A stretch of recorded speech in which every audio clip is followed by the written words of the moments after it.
Allow the children. It's okay. It's okay. Off your mind. It's okay. Off your mind. Chai! Now wow, people wey suppose talk truth to power don't off mind.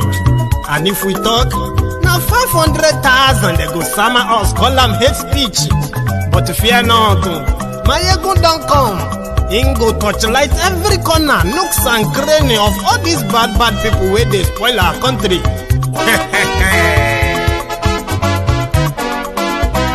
So my people make we laugh, yo yo. My ego don't come, oh yo yo. My people make we shout, oh yo yo. My ego don't come, oh yo yo. My ego don't come, man of the masses, oh yo yo.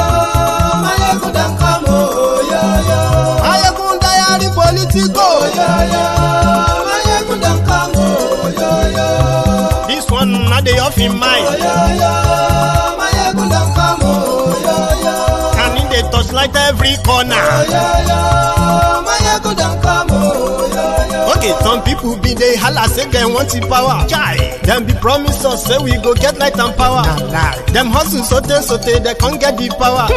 But now they know they do anything with the power. Every day, dollar, just they get the higher power. Over naira, still them talk say, make we off mind. But thank God say, my ego don't come. So my people make you laugh, oh yo yo. My ego don't come, oh yo yo. My people make we shout, oh yo yo. My ego don't come, oh yo yo. My ego don't come, man of the masses, oh yo yo. My ego don't come, oh yo yo. My ego don't the politico, oh yo yo. My ego don't come, oh yo yo. This one not they off in mind, oh yo yo. My ego don't come, oh yo yo. Person where they do evil, no one make person talk. Them say that my ego, that man too they talk. He do they talk. Say my ego diary, he they hot like pepper. But every day then they take money in bulk. Woman picking, they the street they hawk. Still them talk say, make we no talk. But thank God say, my ego don't come. So my people make you laugh, oh yo yo. My ego don't come, oh yo yo. My people make you shout, oh yo yo. My ego don't come, oh yo yo. My ego don't come, man of the masses, oh yo yo. My ego don't come, oh yo yo. My ego don't the politico, oh yo yo. My ego don't come, oh yo yo. This man not the off in mind, oh yo yo. My ego don't come. Hello there.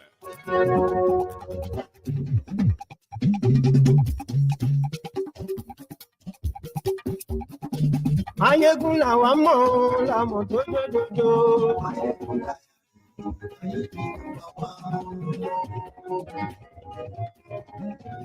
Mayegun la wa mo. Good morning to you. Good afternoon to you. And good evening to you from wherever you are joining us. This is Mayegun Live.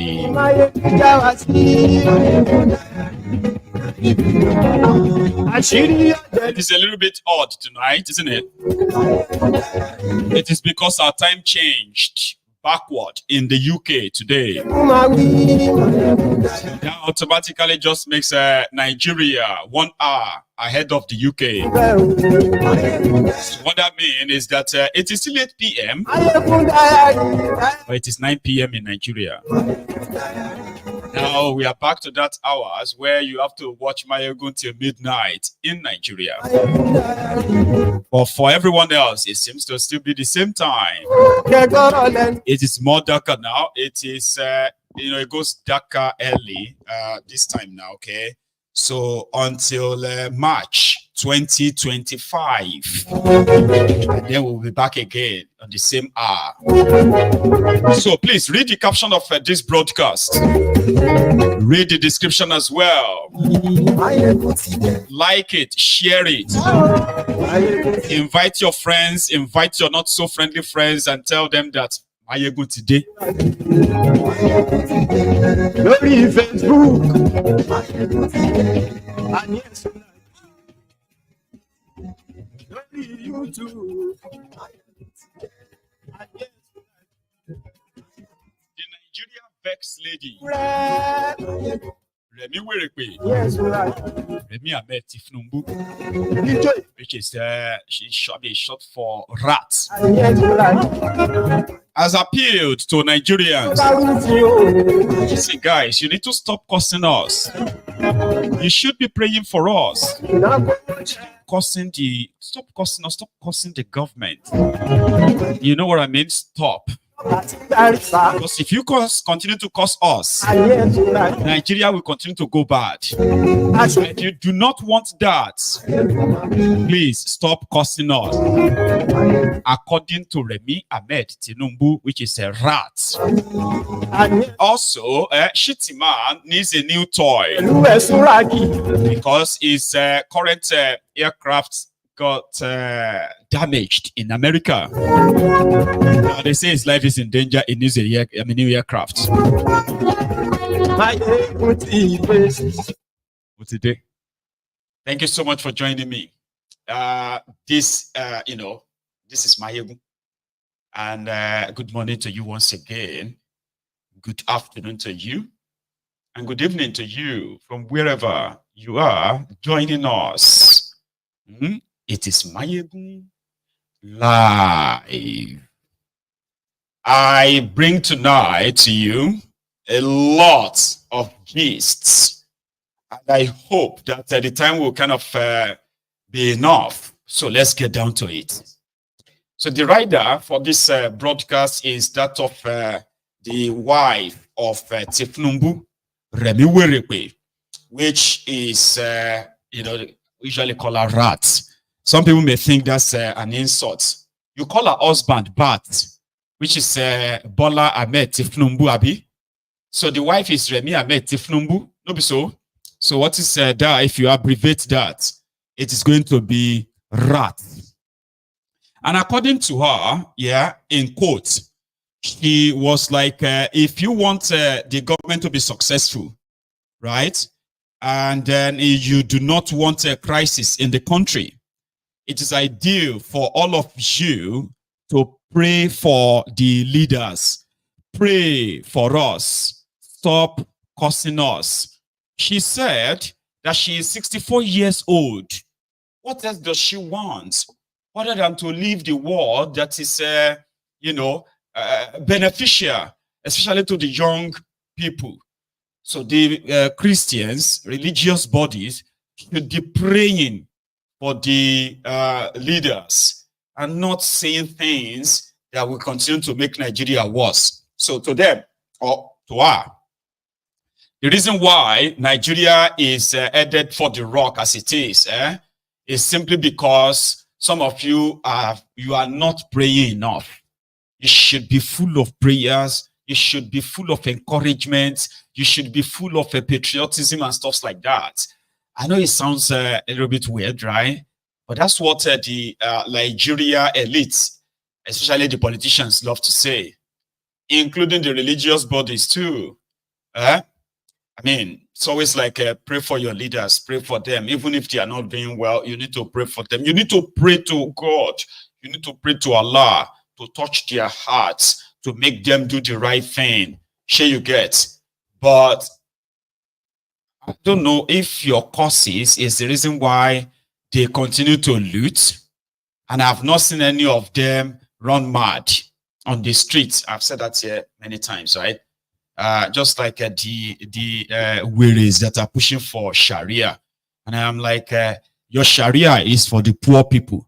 Your Sharia is never for religion whatsoever. It is how to cage the people. It is how to, it is how to control them using religion and the rest of that. Similarly, religion generally, it is on how to control the mind of the people, make you believe that, yeah, your criminal leaders who sat and wrote budgets, padded it, and then started looting the money, right? They need prayer to stop them from being like that, like they are Your causes makes them loot you. Your causes gets them confused. Something like that. It is how religion works away, right? To control your mind, to make you foolish and stupid, so to say. But these days, it is not really working well for them. I can tell you this for free, okay? Yeah, we still have those who are doing Hallelujah Challenge, that maybe after they encouraged or tolerate the likes of Tifnumbu and the gang across the contraption, right? They still believe that maybe if they shout on the Hallelujah Challenge, Allahu Akbar, then that is going to change the mind of your criminal leaders from buying themselves a 2025 SUV, bulletproof, SUV, so to say. But it doesn't work that way. We now have a lot of people that if you want to get them mad, just begin to try to want to play that religious manipulation with them. You could see wahala. So Nigeria's vex lady, which is a RAT, Remi Ahmed Tinubu, is a pastor as well. She's a pastor though, a redeemed pastor. You know that, right? Right. So she believes that your suffering or the failure of her husband is due to some spiritual attacks coming from your tongues. All of you, where they cost them, we know it is not true. Okay.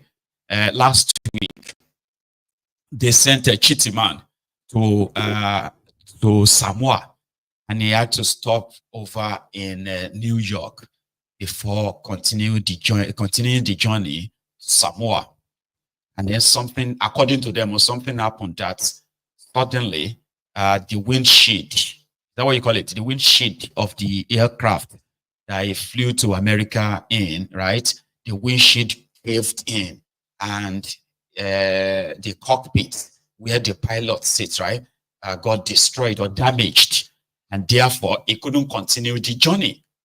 So he had to abort and return back to Nigeria. So a Borno State, I don't even know him until today, the Borno State speaker, the speaker of the Borno State House of Assembly, now raised the alarm that Shettima's life is in danger.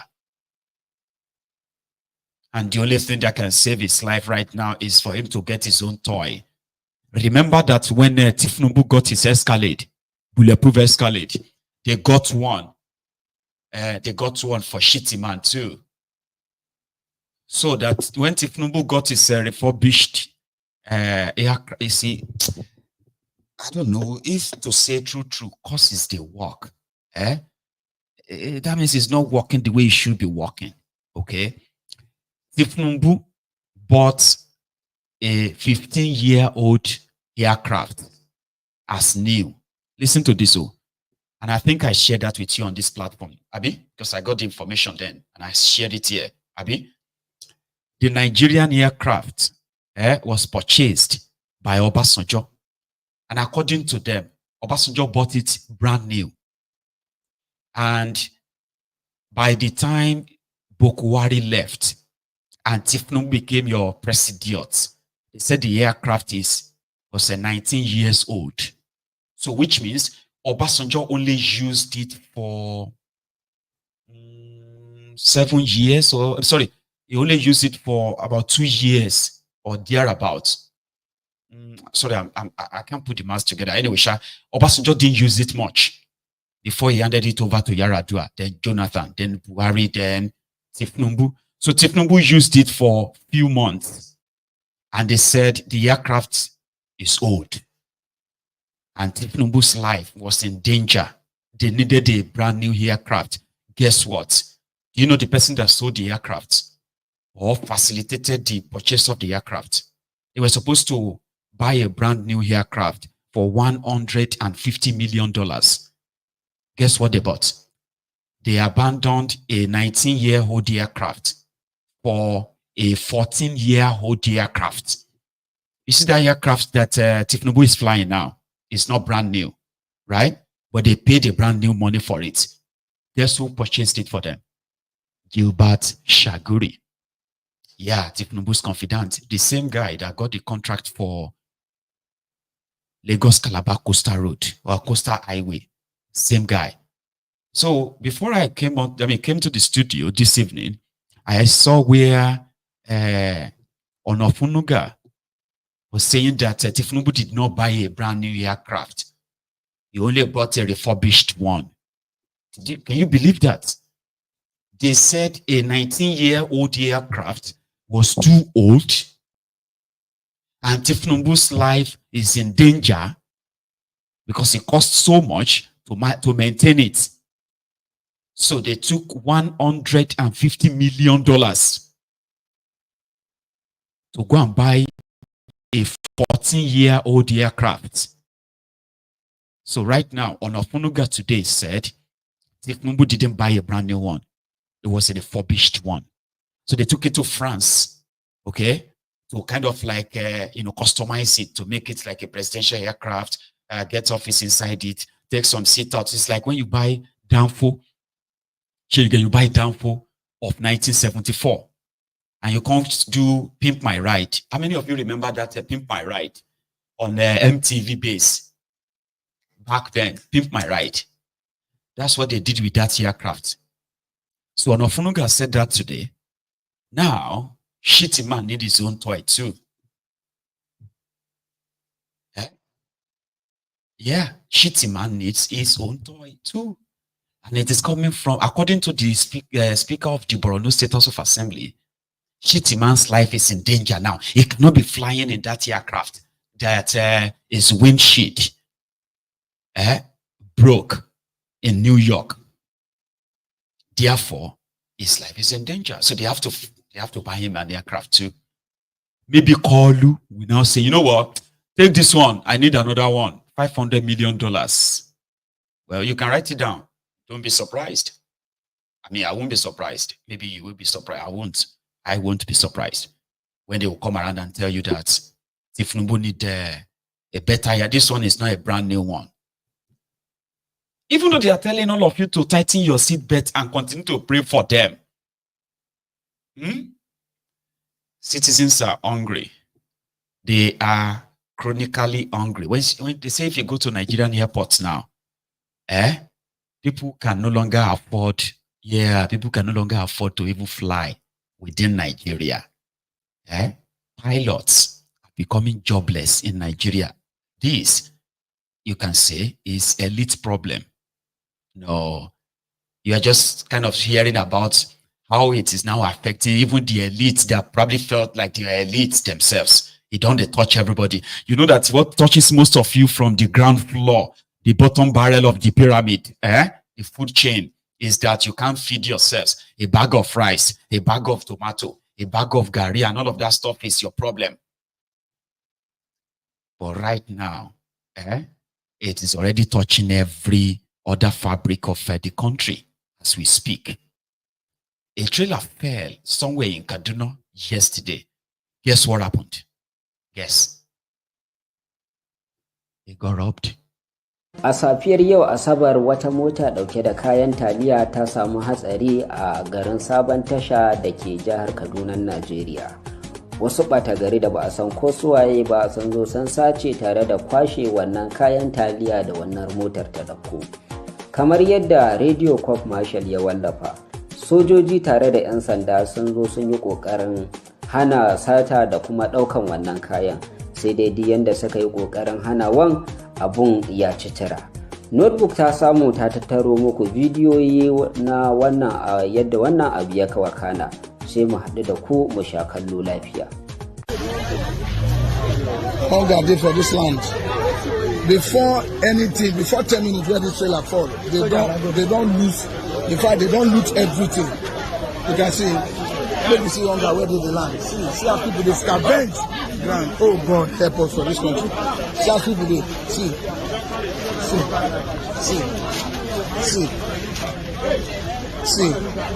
They don't loot everything finished. See, as they run, leave their slippers. See, as they come back, come pick their slippers. See their slippers. Everybody did look for slippers. Look at it.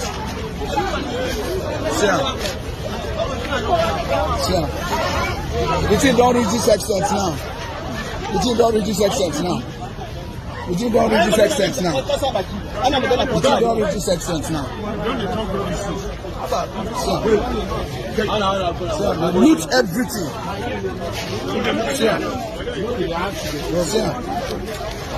Thank God the driver no change address. But they loot everything where they this trailer. Everything. See. Now for Sabo Bridge for Kaduna Bridge. See. Now let God go help us. Now it just be like say people they wait make trailer fall on top of this place. So that they will come loot them. They just they wait. How can the trailer fall for only 2 minutes and they don't loot everything where carry? That means they don't already they wait. This is the height of it. This is the height of it. This is not the height of it. This country. See what people they pick for ground to eat. See what people they pick for ground to eat. See what people they pick for ground to eat. Allah. Hungry. Allah, hungry. See what people they pick for ground to eat. Baba Makowaba. Allah yabamu. God give them this one. Say my God give them this one. See what people they pack. See what people they pack to eat. That's the tell you say hunger they this. Oh God don't give us food this morning. Under the year, God don't give them food. Just imagine. See, now motor where fall, where get accident with this. All the things where carry 90,000. All the things where carry 90,000.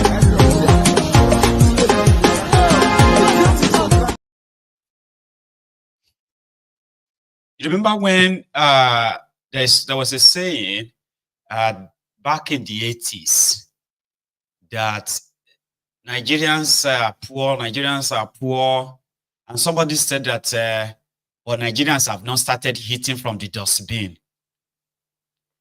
Who said that? Was it Umaru Diko? Somebody said that, and then the government of, that was during the government of Shagari, they said that Nigerians are poor, and then they said, well, Nigerians have not started eating from the dustbin. I'm not sure. There was another one by David Mark. You know, there's another one by David Mark. I can't remember what he said then, okay? But this one was like a Umaru Diko, who said that Nigerians, you know, Nigerians are poor. Everybody say Nigerians are poor, or Nigerians are suffering. But have they started eating from the dustbin yet? There's no Nigerian eating from the dustbin. Did you see this spaghetti there? Because they believe that they will go and wash it. They could see this spaghetti. The other day, we saw a video of a woman who was picking up rotten tomato on the streets next to a very dirty, stinking drainage in Lagos. So those are the people they ask you to keep praying for them. And I think that was why when Kolu was seen in Jumat last Friday, maybe he went there to go and pray for you.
أشهد أن لا إله إلا الله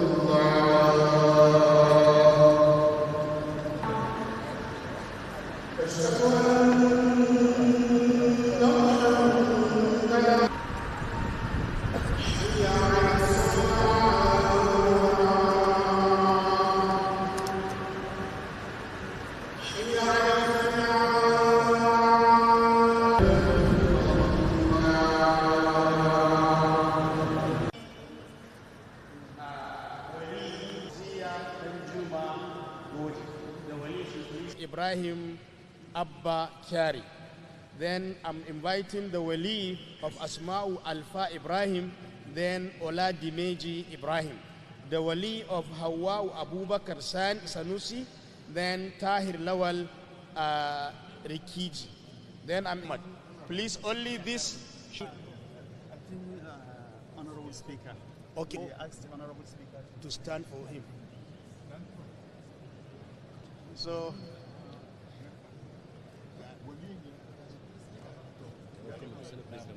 President, sir, you are welcome, sir. Thank you for coming. Of course, the Deputy Senate President is already here. The Speaker is the one who is going to.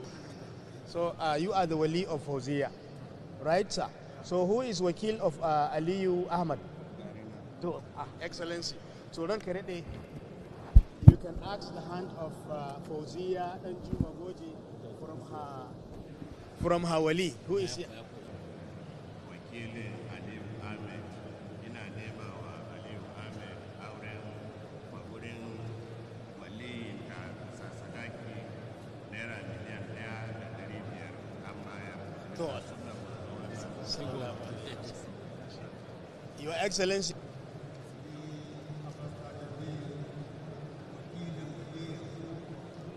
Yanzu ranka dai ka zama wali. Ya ji daidai. Dan Juma Goje.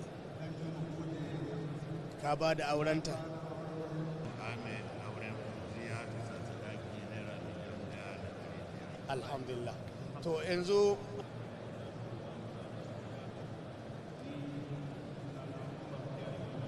to Excellency sai a bada amsa sa. Yanzu kai waliyi ne. Shi wakili ne. Ranka kai ne waliyi. Kai ne mai bada aure. At least I think they were all there to pray for themselves and for Nigeria. Let us pray.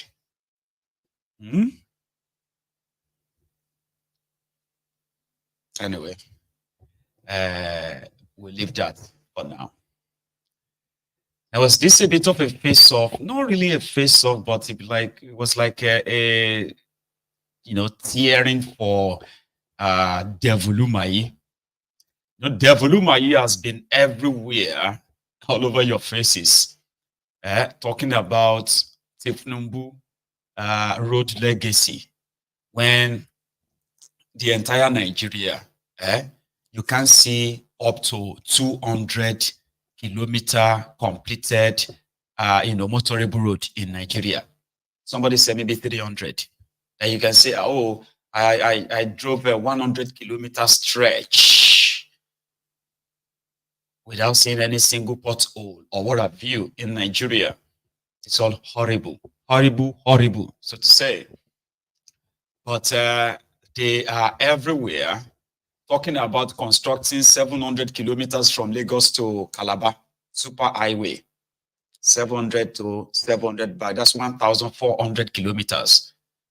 And then constructing another 1,000 kilometers from Sokoto to Badagry, 1,000 to 1,000 from, 1,000 from and 1,000 to, that's 2,000 kilometers road.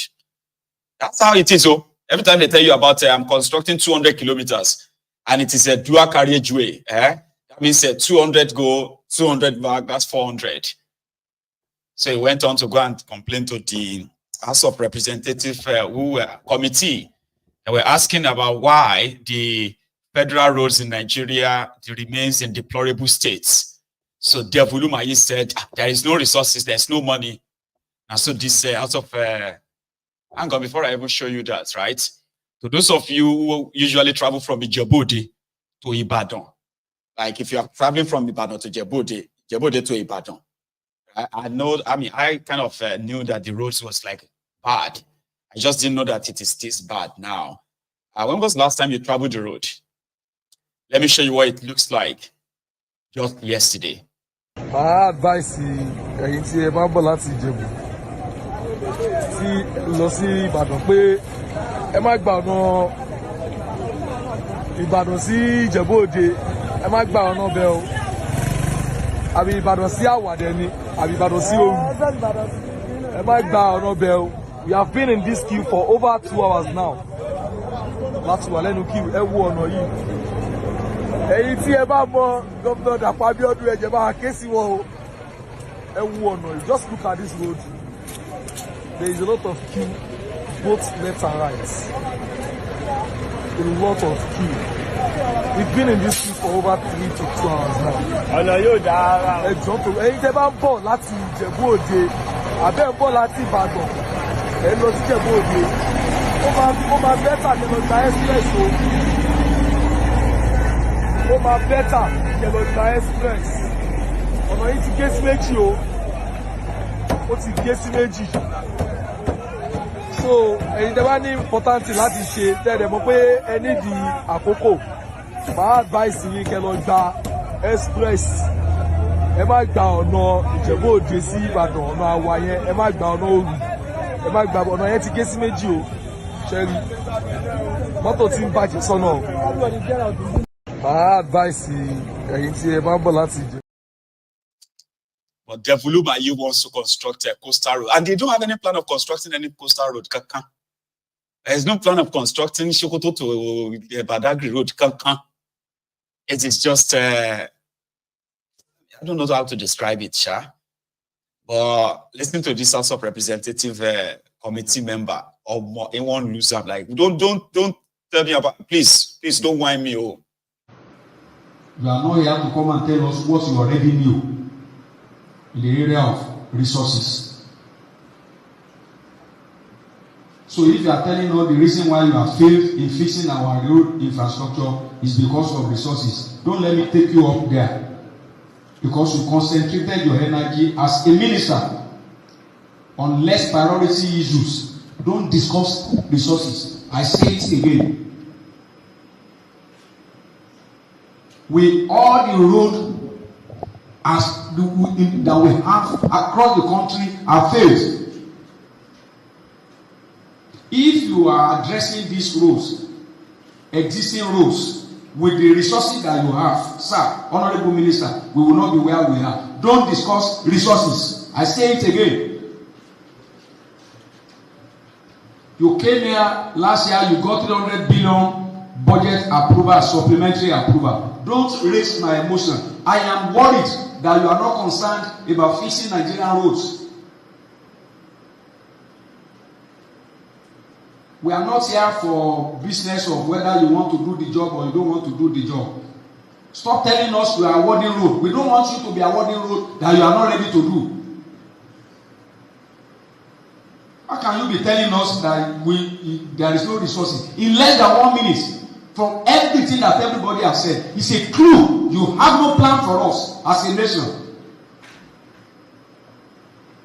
I was wondering what was used as benchmark for your appraisal.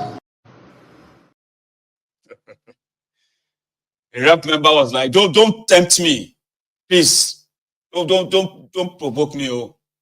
Don't come here and begin to talk about resources. You are awarded 12 billion, see you, 15 trillion naira. 15 trillion naira. Trillion. That is more than half of Nigeria national budget. 15 trillion for one road.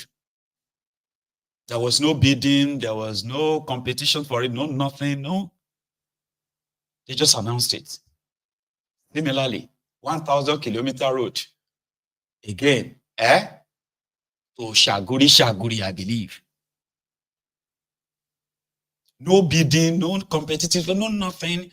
We don't even know how much they awarded that one now. But it's believed that they have awarded 1,000 Sokoto to Badagry Road. Like the coastal road, they did not make too much noise on that one. So what about the money for it? Where do you think you're going to get the money from? Don't worry, we'll get the money. From where? When you go to the major roads in Nigeria, federal roads in Nigeria, they are like already, oh. And the man was like, you came here, you got an approval, supplementary budget, you got an approval of 300 billion. What did you use the money for? We don't even know what you are using to appraise the road contracts. You're just awarding contract, Abby. But we have no idea how you're doing it. Because it's obvious that you have no plan of fixing any road. That is why you see some of their agents who are busy doing something like this. VIO. CVIO. These ones are supposed to catch bad vehicles on the road. Is that what the work of the VIO or something? Vehicle inspection, is that their name? Take a look at this. Government agent too. Government agency. They were looking for cars that are not roadworthy. But see what they are doing to somebody's car. VIO trying to remove the number plate of a vehicle stylishly without the person even knowing. This is Nigeria VIO. VIO. Is it the work they ask them to be doing? VIO. Just look at this is Nigeria VIO, vehicle inspection. Look at this one, standing to cover so that people will not know. He has removed the plate number.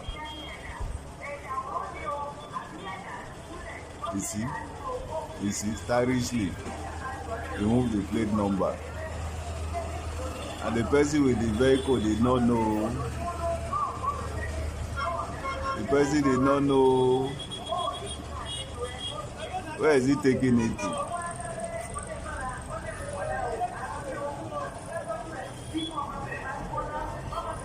Where is he taking it to?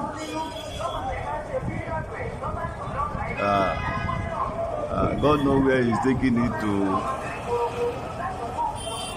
And the man doesn't even know.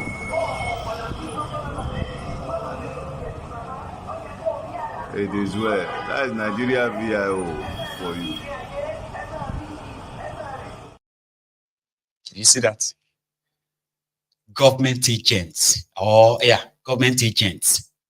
removing plate number, the number plate of a vehicle, pretending to be checking his documents, and then a tout remove the the number plate. So they will now say, "Hey, come here. What happened to your number plate? Your car don't get number plate. You need to pay 50,000 naira, or we are arresting you."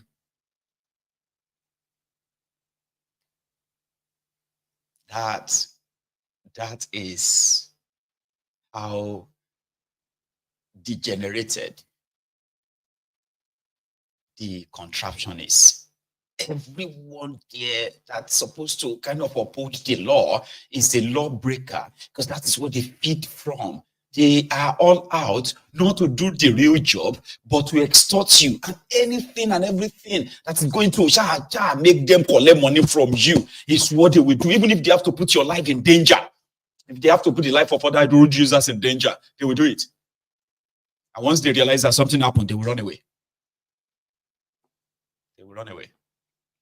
Because some of them are not even paid. You hear that they've not been their salary, they've not paid their salary for the past 2 months, 6 months. And you'll be like, how come they didn't pay your salary and you're still going to work? You shouldn't be going to that job anymore. If they fail to pay your salary this month, why are you going there to work? Because they are all corrupt enough that they do not depend, they don't even need their salaries. It is by extorting the people. That's why I call the place Dog Eat Dog. You get that? It is a place called Dog Eat Dog. That's why everybody just have to pray before they leave the house. Our Father who art in heaven, hallowed be thy name. Thy kingdom come, thy wish be done on earth as it is in heaven. Give us this day our daily bread. As we forgive us our trespasses, as we forgive. We have to pray. And if you look at the entire prayer points here, the VIO and the rest of them are also included in the prayer. Don't let the VIO hit us today. Dummy. is a prominent member of this platform. He shared his own experience, where after work, he would use his own personal car to run a Uber. Then he ended up having to spend bribing criminals like that who are waiting to take his earning from him, right? Until he gave up totally. Idris, a prominent member of this platform, has been robbed by touts who decided to block a road sign that says this road is one way, only for them to direct him to take his delivery bike, take it through that route, okay, so that they could extort him.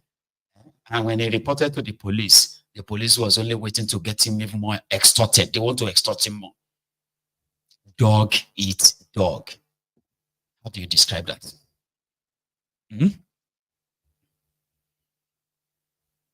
Sad. However, there was this, what do you call it? There's this clip I found today. It was a year and 7 months ago. It's about 19 months ago when Muhammadu Yakubu announced Kolu as the winner at 4 a.m. in the morning. And these women, they were like, I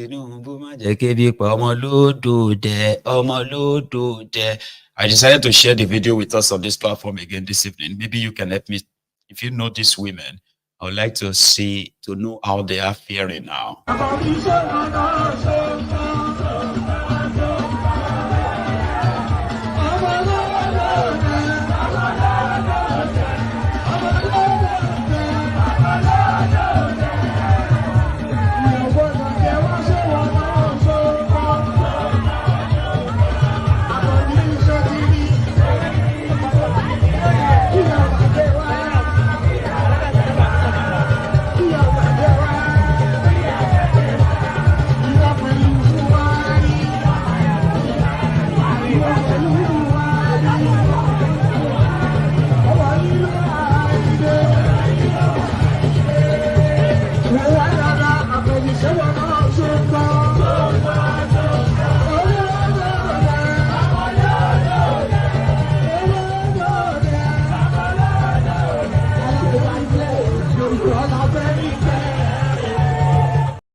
Our lokan don't turn to a bilokan.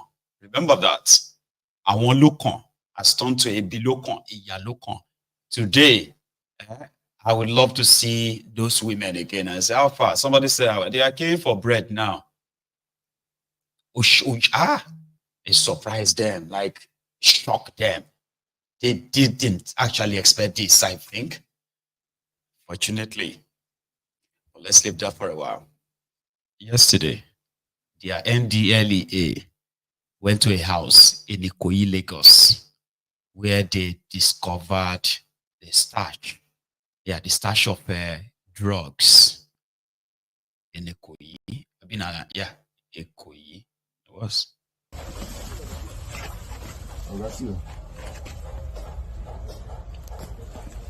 There's a small safe here, underground safe here. Oh, yeah. Where's the key? Where's the key? Where's the key? The key is outside. Royal, give me the key. That's the officer.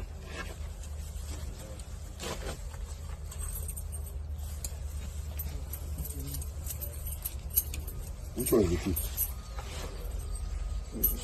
Okay, this one.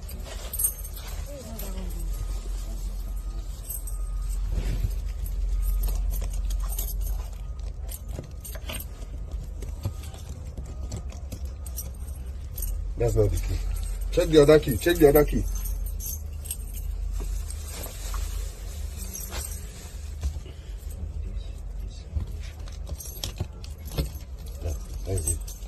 That's open? Yes, it's open. Open it. Fine. Wow. Wow. Wow. This is gold inside the house. Wow. That's Ramadan.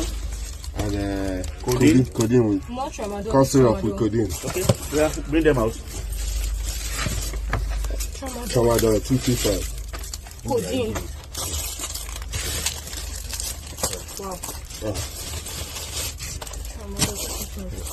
Tramadol 225. Okay. It's much. Please, can someone get me a bag there? The arranging is there first. Let me bring all of them out first.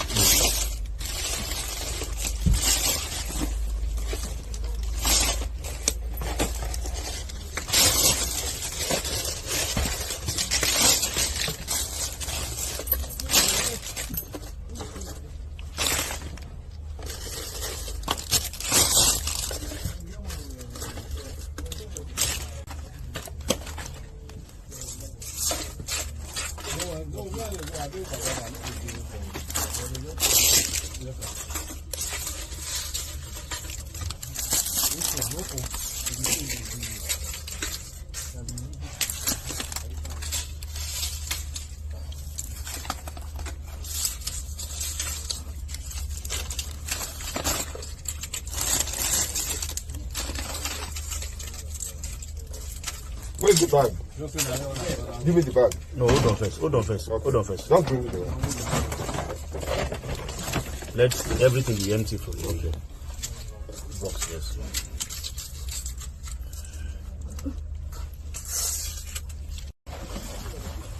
EFCC chairman still dey for jail. Politician wey in the probe don enter for power. EFCC chairman still dey for jail. Politician wey in the probe don enter for power. Ewo, EFCC chairman still dey for jail. Politician wey in the probe don enter for power. Ewo, EFCC chairman still dey for jail. Politician wey in the probe don enter for power. If you dey do government work, no carry am for head, maka one day I ga-abụkwa gị ike n'ama olu. Ị na-arụ gọọmenti iri ya nwayọ nwanne m ebukwa ya n'isi one day a ga-abụ gị ike n'ama ewo ihe nzizi chairman n'oge for jail. Politician wey in the program enter for power. Everybody, they are talking about the drug pandemic among the young people in Nigeria.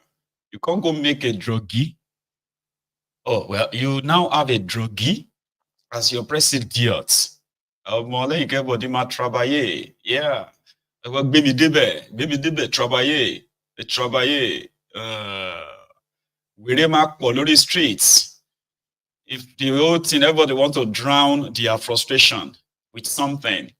And that is why you have more and more all kinds of drugs. Like our drugs, if say, when me they grow up, I don't hear them before in my life. At the year banana, I don't know what it look like when I was growing up. Today, people, they smoke latrine. Yeah, to get high. People are smoking gum to get high. People are going to burial ground to go and smell the dead body. They will dig hole. And they will go and dig hole next to a grave. You see the oozing hot smell that will come out from that place. They will put their face and then like that. Now that T-Pain is your president, where everybody they feel the pain. They feel them as it's supposed, as it's not supposed to be, because this one are extra. People are consuming just anything and everything, and more kidney failure. Now you be that. Somebody said that if you have money, you should go and invest in what do you call that thing again? You should just go and invest in healthcare. Sure, you get like go and build an hospital where people will be coming for dialysis and stuff like that, because many Nigerians will need that, and there is none in that place per se. Here you get, because of the what people are consuming to drown their frustration, to drown their, their whatever it is, that they are trying to kind of drown. It's not a drug. It's a drug dungeon like Pablo Escobar out of. So talking about the out-of-school children, right? They met this guy and he was talking about what he's been doing in Kaduna to tackle the out-of-school children pandemic in Kaduna.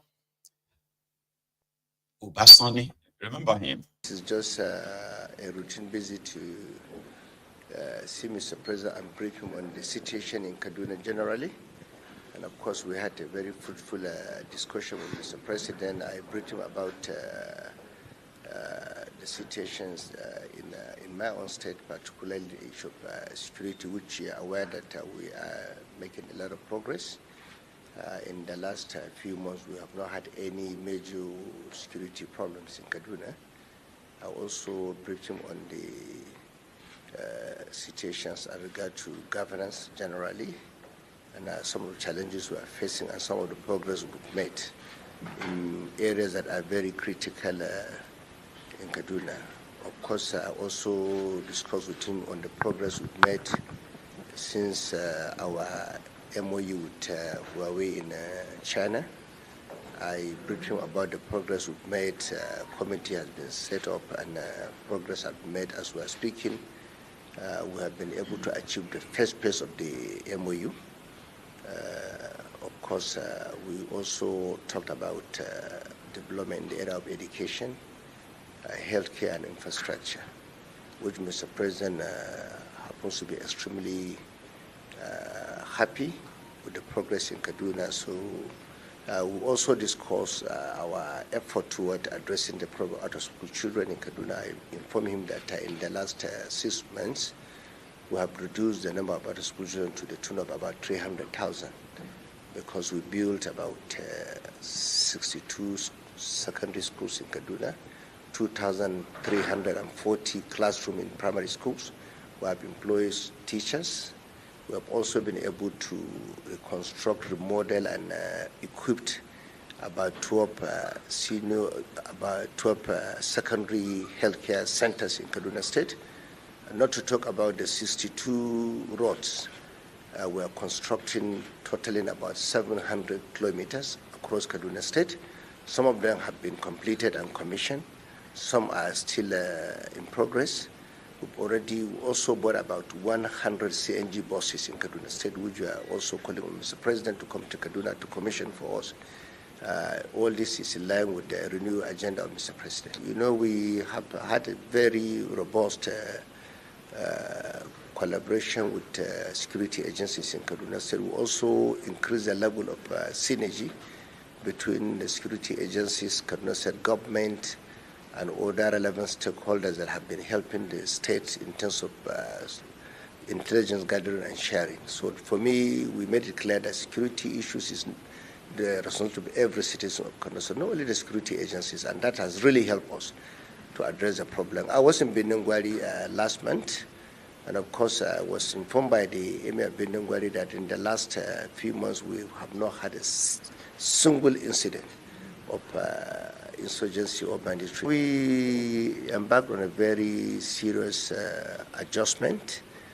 Like you're aware, we made it clear that we need to reduce the cost of governance in Kaduna State. To date, we have not bought a single vehicle for any government official in Kaduna State. That has really helped us. We've reduced the allowances of all our commissioners, advisors. Even my humble self here, I've been receiving half of my salary since I became governor of Kaduna State. I've not had a single vehicle as a new vehicle as a governor. So we tremendously reduce the cost of governance, and that's the way. I just thought I should remind you that he's lying, okay? And in some cases, some part of what he said is exaggerating. Like 100 CNG buses, they are waiting for Tinubu to come and commission it before they will start using it, all right? They have built a 62 new classrooms. That's a lie too, okay? It's either an outright lie or an exaggeration. I just thought make I tell you. Because among his achievements, it's also the demolition of is one. You see, there's this guy called what's his name again? Yaya Gilima. All right, he's an activist from Kaduna State. If you're from Kaduna, you probably have heard of him, Abi. Yeah, he's considered to be partially loyal to Kaduna Littlefinger, El Rufaya of Kaduna. Okay, and as part of his achievements, Ubasani, it took his demolition squad to his house and demolished his house for no just reason. Some said for no just reason. But if you obviously know the reason, I'll show you the house.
See, when I was younger, not too young though, but like I was like around. I mean, I was a teenager, right, in Odogbolu. So there was this local government chairman. Then his name is Ayokunle Bolujoko. So Bolujoko as our local government chairman, we were having a chat, or he was having a chat with some of us. And then he told us the power of government, right? How politicians, when they have power, what they can do, and they will get away with it. Their politicians are ready to use 100 million naira government money to destroy 100,000 naira property. If they have to prove a point to somebody that they consider as a political enemy or a political threat. He said, for example, as a local government chairman, if he is not comfortable with someone, let's say even that person is a chief, a king, or maybe a millionaire or a billionaire in the area, right? A local government chairman can just come and say, this, your house here, because of you, a local government chairman can say, they want to build a new road here. And therefore, they need to demolish all the houses here. And they will bring a gazette that will be backdated. And they will say, in 1979, this place, now road is supposed to be. Now some people changed the plan. Now we need to go back to master plan. And they'll bring their katakata and demolish everybody's house. Because of you, they can demolish like 50 other houses and pay compensation to others, but not you. I was like, how is that possible? So it's government. I would just say that that's why he said. I would just say this place, so na road supposed to be there. You know, supposed to be house. Maybe you go and say, where's the map? Where's the plan? Where's the government plan? This land is not. You see, they will bring it out. That is what Nigerian politicians are very good at. If they want to deal with you, right, they can demolish your property. You can go to court. You can win in court. The court can tell them to compensate you. But that person would have done what he wanted to do first. That's how wicked they are. And it is the same all over Nigeria. It is the same. They don't really keep anything. They destroy. That's what they do. So when I saw that, earlier today, I was like, it's not necessary, so to say, but it happened in Kaduna. Many, many like that. El Rufai did his own too. But let's take a short one. I want to say a big thank you to all of you, by the way, from yesterday. So we can say it is already 24 hours when I introduced the alternative, or should we call it our sphere platform called the Mayegun's Diary Premium. So between that yesterday and now, we've had over 1,000 subscribers. Thank you to every one of you who took your time there. I've decided to join it to this broadcast so that it can also have its own, just a little bit of a content there running. So we have nearly 1,100 within just 24 hours, all organic. Thank you so much. So if you do search for Mayegun's Diary Premium, and I implore us to, I do implore us to please go on there and still subscribe, okay? So on this Mayegun's Diary Political, the whole issue is currently being looked into and resolved. And hopefully the whole wahala will be put behind us soon. But we are also not looking back in creating an alternative in case if any of such surprises happened again. So we would not be missing anything. So remember, if you haven't really followed me or subscribed to this my channel, Mayegun's Diary Premium, please do, okay? And I'll keep appreciating you for that. So thank you. Now, going forward, I'll come back to it later. There is this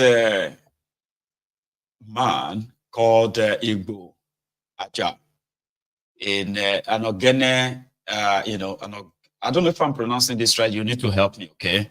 So Anogene music crooner in Enugu. He was invited, this man on the left, he was invited to come and perform for the police anti-court squad, so to say, in Enugu. And he went on to perform for them. The story was that another squad or another member of the squad now said, no, he should perform for them too.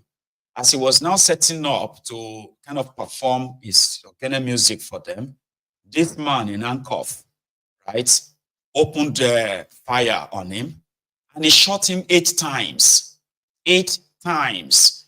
Initially, they said it was accidental discharge. No, it wasn't. It was murder. I wouldn't like to show you the video of, oh my God, some of you probably have seen the video of his bullet-riddled body, right? So the man got arrested, the police officer got arrested. To prove to us, because the youth protested in Enugu. It's a big stop in Enugu, so to say. So I'll show you before and after, all right? So who is this Igbo Aja guy? Please watch this. And then what happened after he was killed.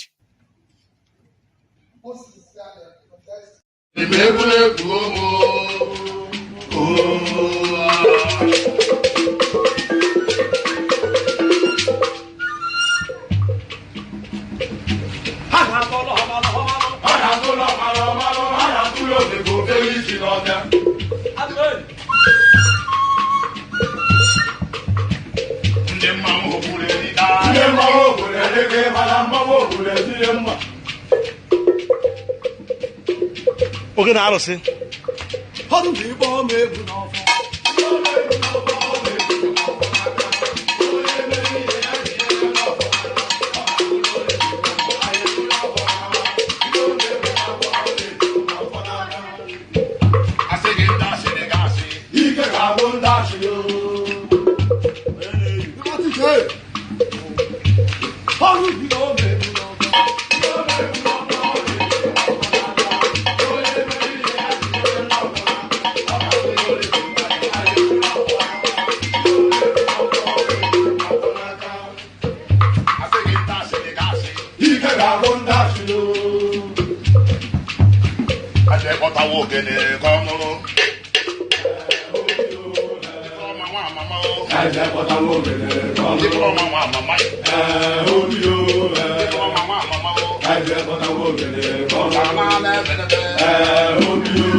People protesting, and they protesting, but I want to go to Abuja.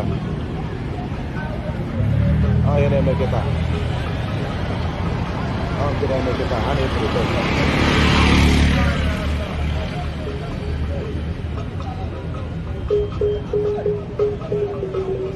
You don't be there protesting.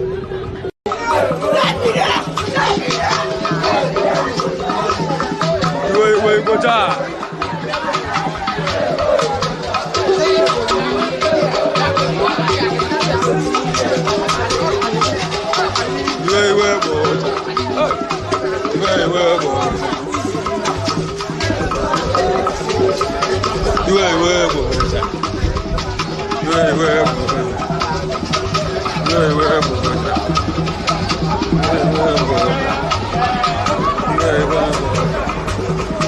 Anti-cops, here we come. Come on.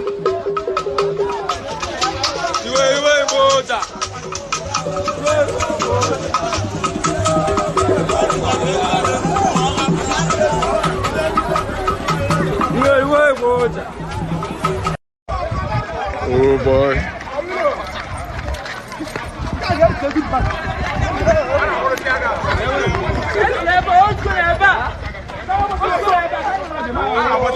There's the angry crowd.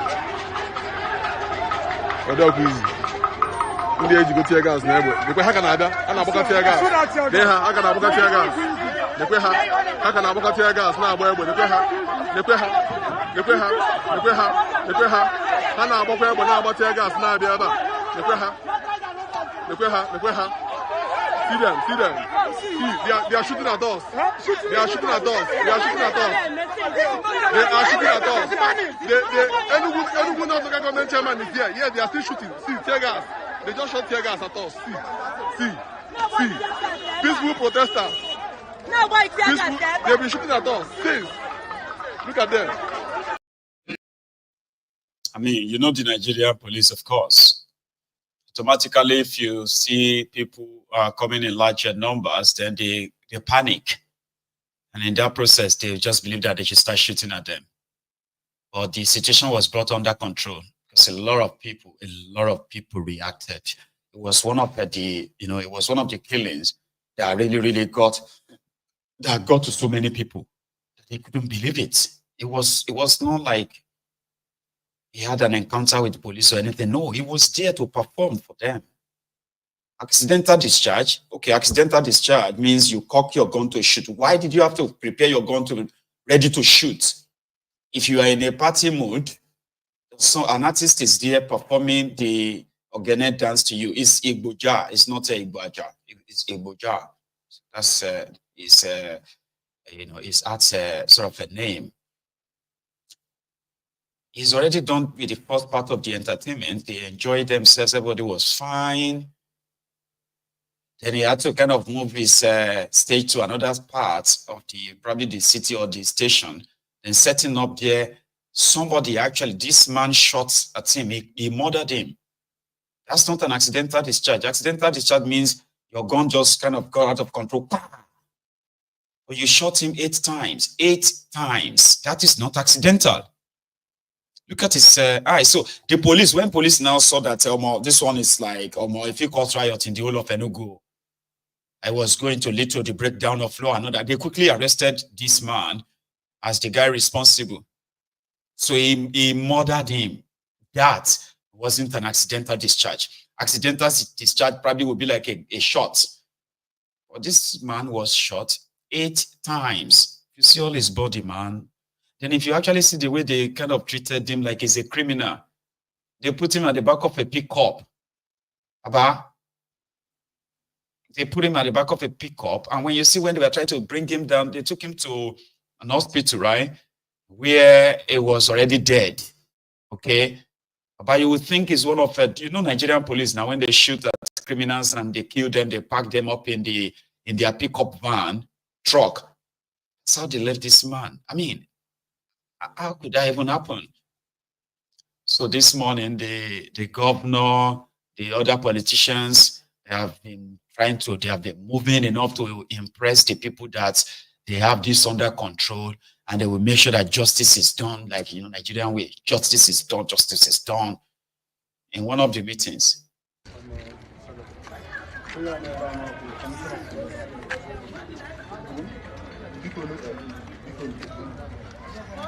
My mother and my father, my brother, I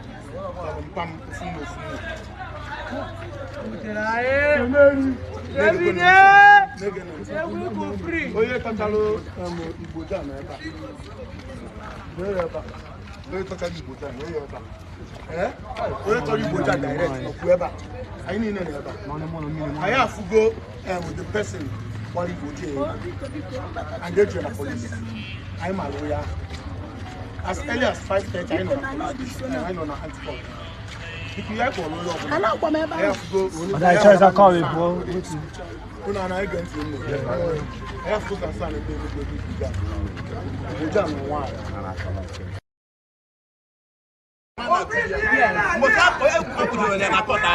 Thank you. I got to tell one. I think I put on a kind of work. I will not get benefit time. You don't get benefit time. I met a wire. I was all born up. So I am a Diana. I'm sure the police are better than your when you guys some assurance. When I used to know that I was you know, so people I get them.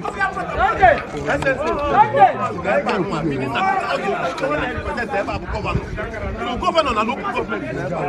Police are I told you anyway, the need is central. So people are you. The guy went to I get a commission of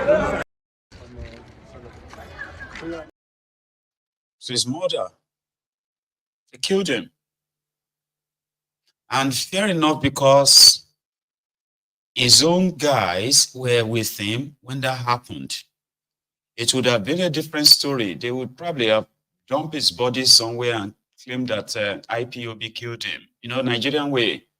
Their media would probably have carried it, but somehow this couldn't be twisted. It couldn't be, the story couldn't be like changed. That they had to hurriedly display the image of the murderer, the police officer that shot and killed him.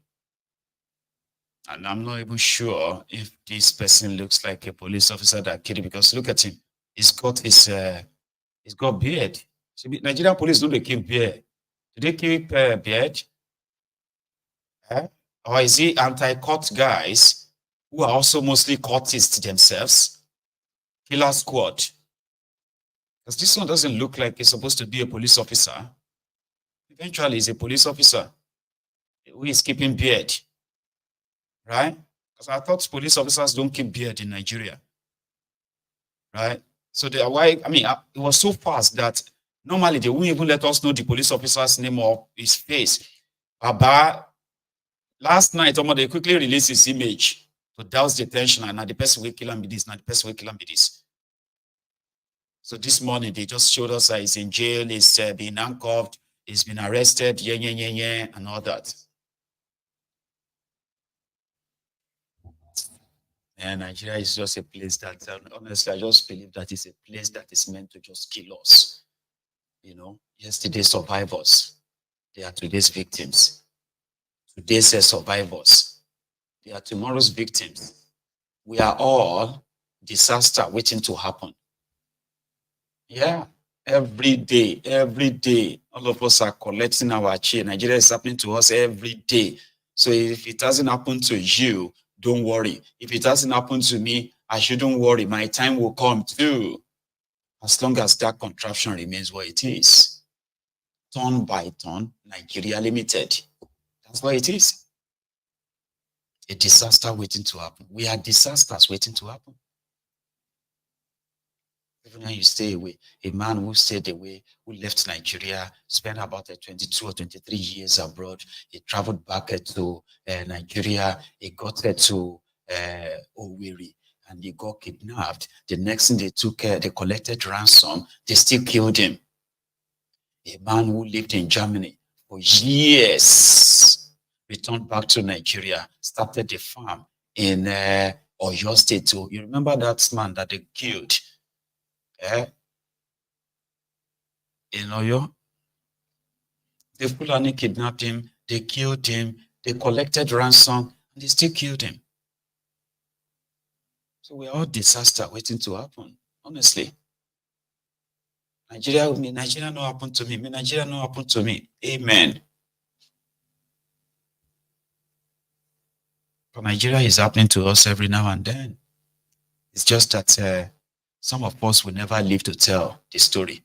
Some of us are alive today, talking about our experience, how Nigeria this, how Nigeria that. If you know what happened to me yesterday, my brother, if you see what happened to me last week, honestly, if I tell you what happened to me last night, you are alive to tell the story.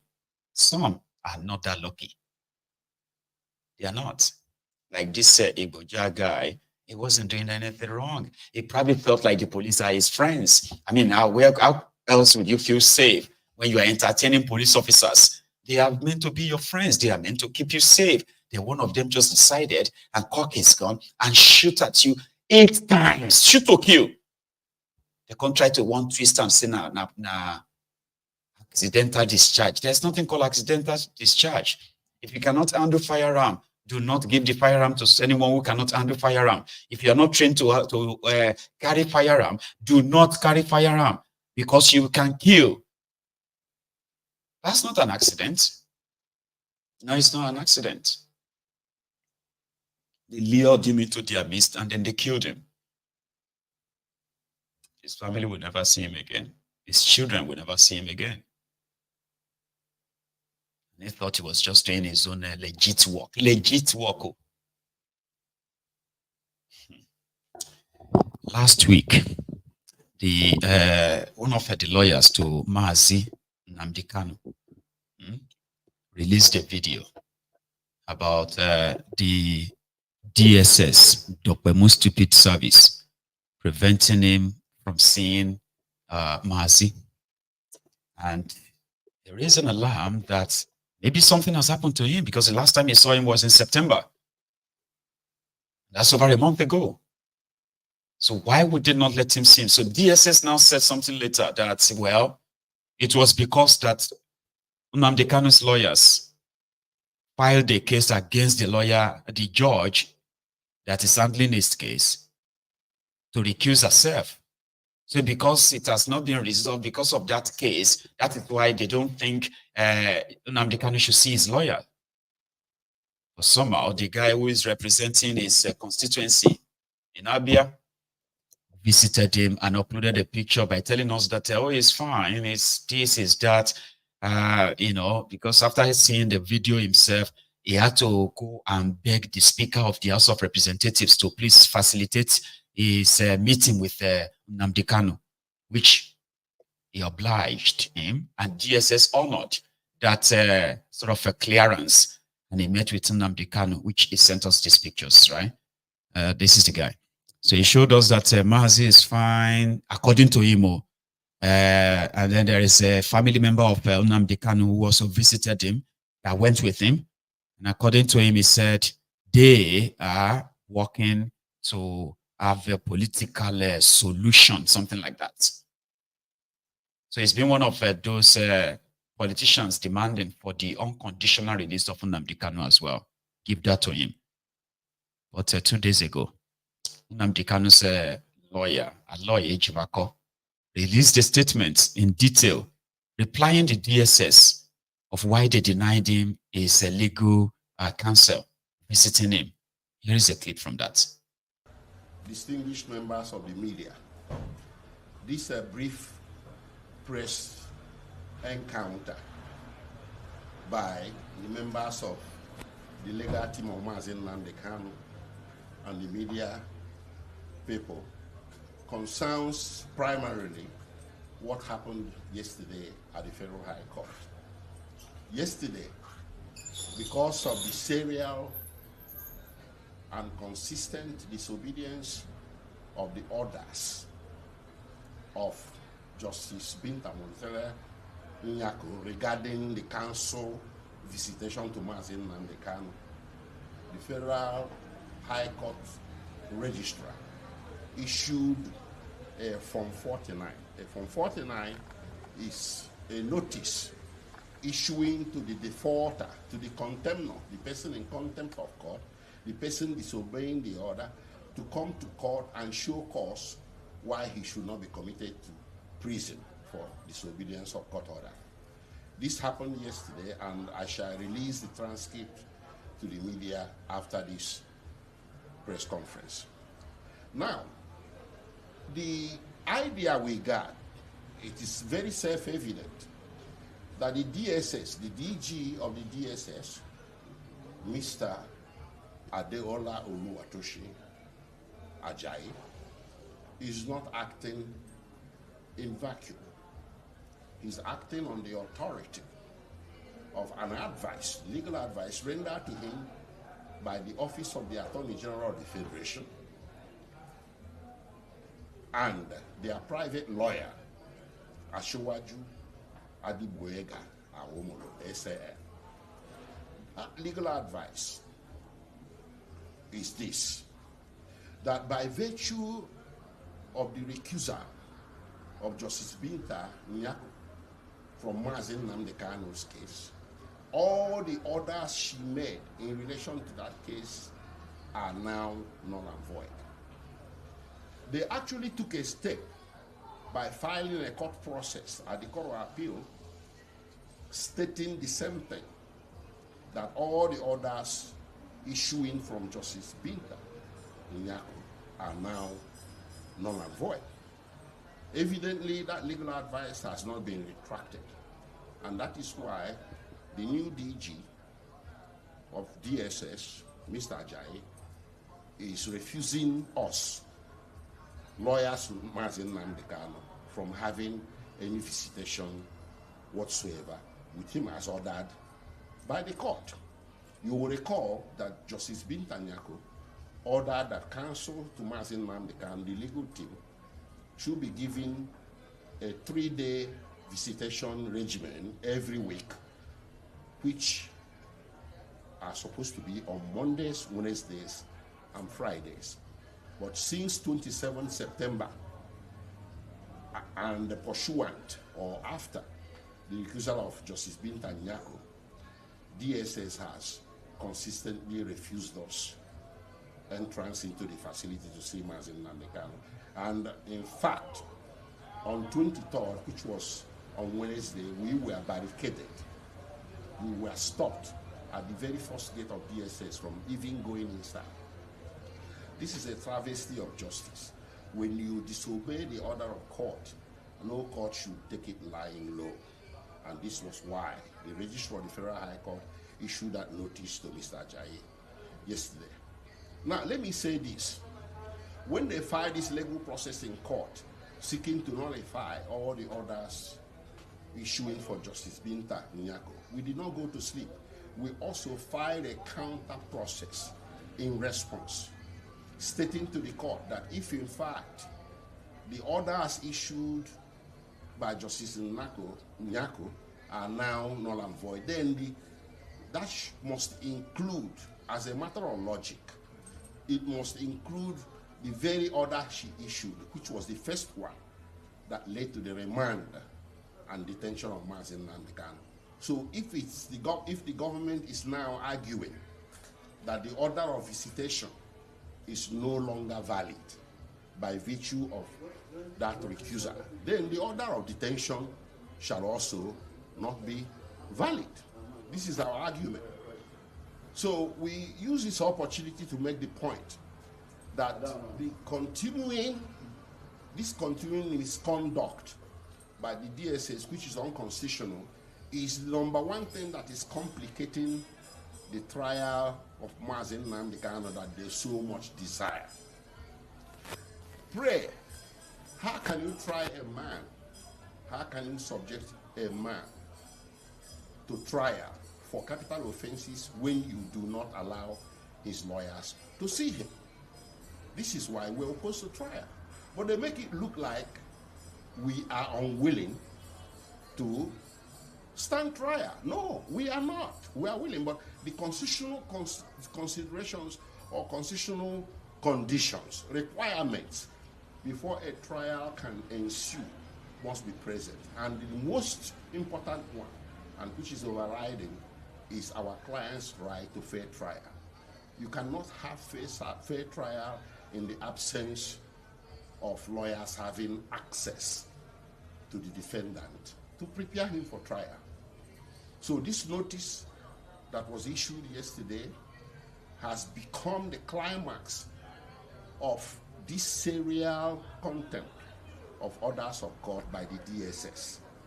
And we don't think, and we never expected, that the new director, a well-educated man like Mr. Ajayi, which I understand to be a lawyer, should inherit the whatever bad legacy that was left at that DSS by the predecessor, by the departing DG, Bichi.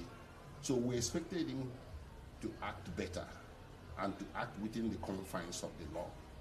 So this is why a lawless country would never act better or act within the confines of the law.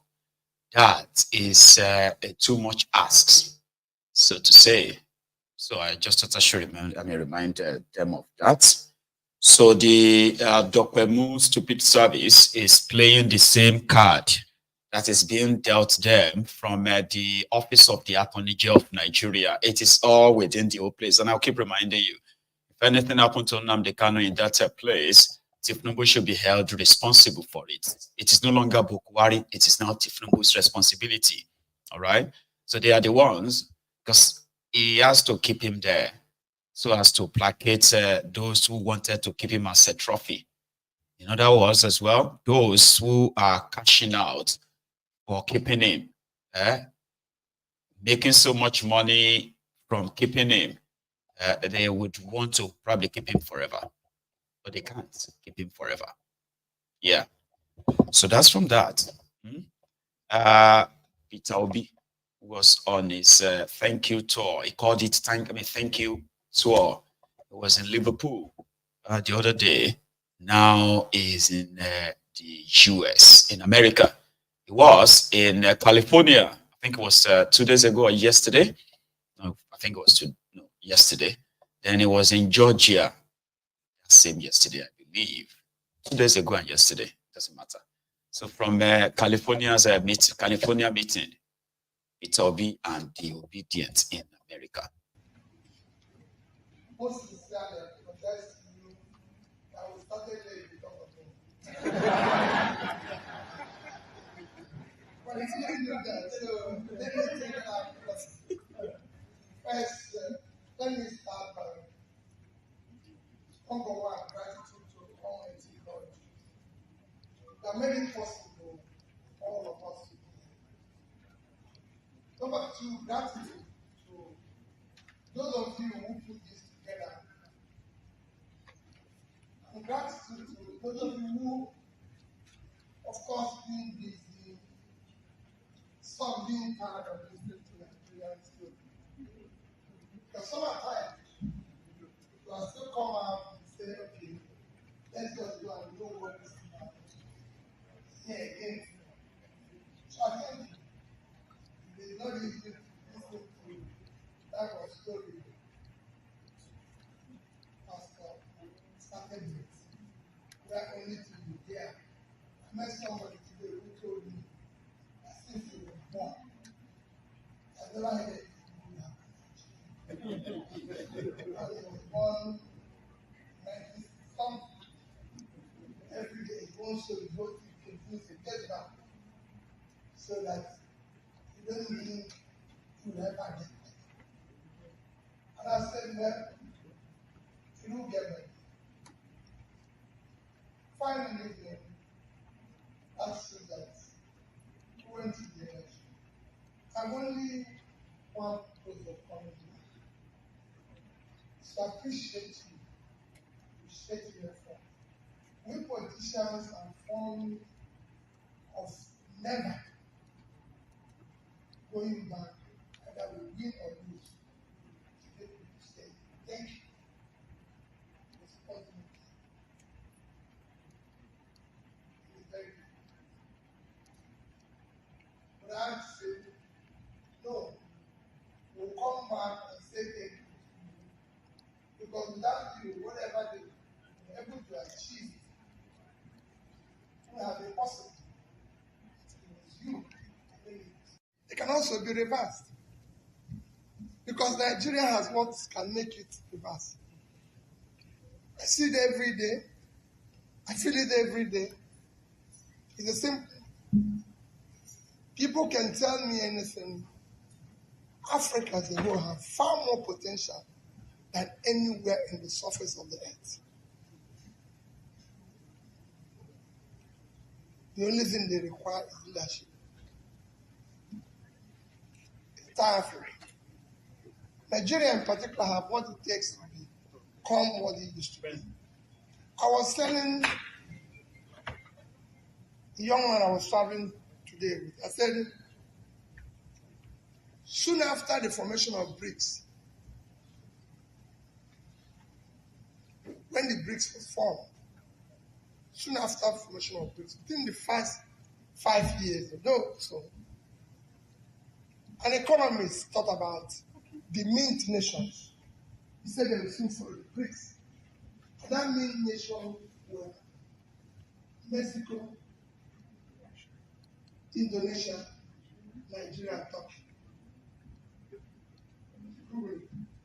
People don't even know the such a thing existed.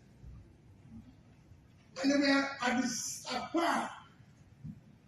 Today, the other countries have become high in measurements of development. They're still low. And we're now going to lots of things and everything. Nigeria started well, with all the good intentions. Today we're talking about fuel scarcity, fuel costing too much, not having a refinery not working. Nigeria built its first refinery within 6 years of discovering oil. Go and check, most nations didn't do that.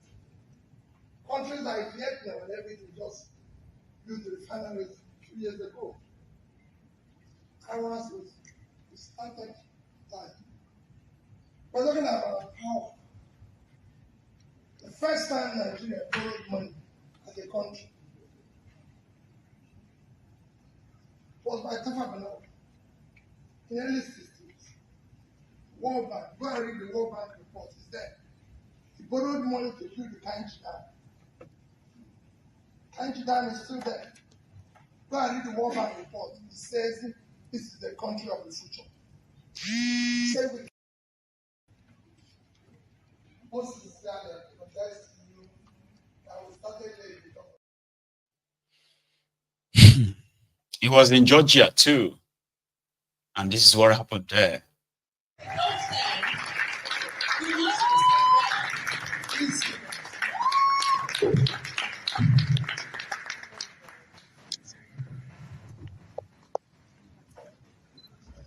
Let me borrow our kind word of chairman of the education and chairman of the 2022 occasion, chairman today and organizers. Let me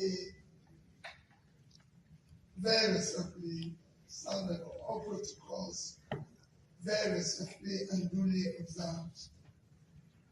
I know for the organizers, I must thank you especially. You've been working so hard. Everything.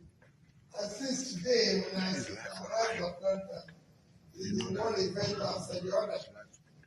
I was a bit surprised that some people are still with this sort of people here today, because I thought maybe by the time we finish all those meetings, we won't be able to see anybody in the hall again.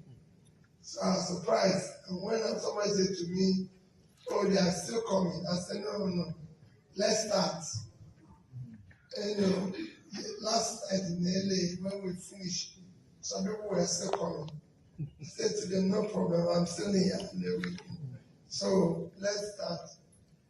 My purpose of coming here today is very, very simple. And it's just to sincerely say thank you to those that organized our event in 2022 and those who were there, those who attended. It is rare for us politicians, when we are campaigning, to go back and say thank you after we have won or lost the election. I just came to say thank you.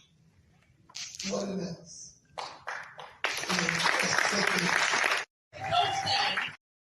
He was there to say thank you. He's on a thank you tour, where he said other things too, by the way. Right. So we are rounding it up this evening. I came across the testimony of Doyin Okwigbe, the man that was once the darling of the obedient until he unraveled, and they now called him a mole within their midst. And finally, he's going back to where he belongs. He was giving a testimony of how he sheathed death. Yeah, he had the cancer. God cured him, not the doctors. Because prostate cancer kills men a lot, but he got cured by God, and all the glory goes to that God. And if you looked at it properly, each stripe he had led to bloodshed. So it was the blood that was shed by his stripes that heals us. You are the Lord that heals me. You are the Lord, my healer. You sent your word and it healed my disease. You are the Lord. Finally, let me tell you. There's nothing on this earth, not even death, that can shake my heart about the veracity and efficacy of the name and the blood of Jesus. Nothing. Not even the threat of death. Nothing. By the way, let me tell you, this is my second cancer. I had cancer of the prostate, a major male killer, 16 years ago. Today, I am completely free of cancer. Our greatest fear, our greatest problem here, ladies and gentlemen, is fear. Two things, just one more minute. Two things. We must, as Christians, apart from dancing, praising, and worshiping, the Bible you hold, you've got to find a way to believe it in totality.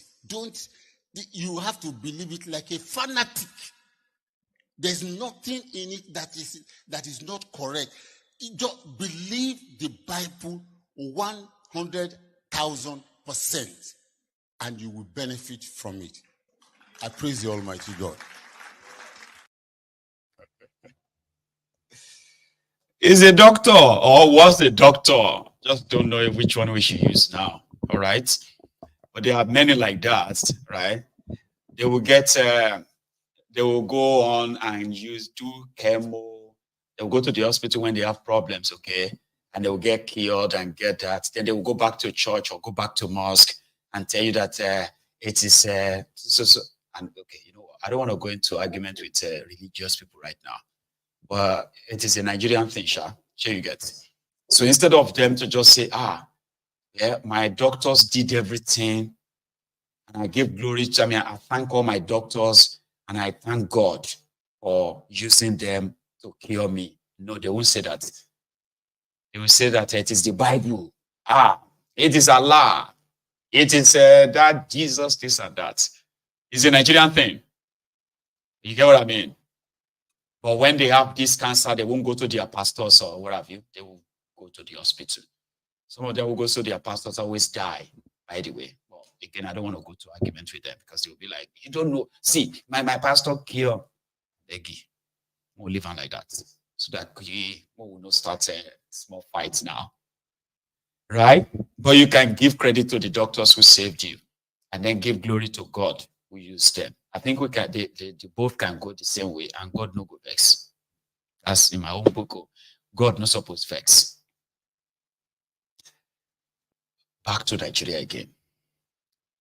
The last time we saw Asari, he was sitting down and he was fuming, talking about how he got betrayed, how the Yoruba did this and that. However, this time around, he wasn't sitting. He was dancing, talking to his militants. I don't know what he's saying, but they were responding, sha.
I don't know what he's saying, but it seems like it's charging them to we go fight or something like that. I don't know. But that's a sorry. So he wasn't sitting down, even though somebody was carrying his plastic chair next to him in case if he became tired, they just give him seat to sit. And you can sit down and just catch his breath. That was some job there, Yes, sir. It's been a long time I did that. Kind of. Sorry, Doku Dump. Those were supposed to be militants, and he has his guns. Maybe they are not there to display their guns, but those are Asari Dokudom's gunmen. How does he pay them, and how does he feed them, by the way? Like, you must have so much money, or be making so much money, right, to be able to house that number of people.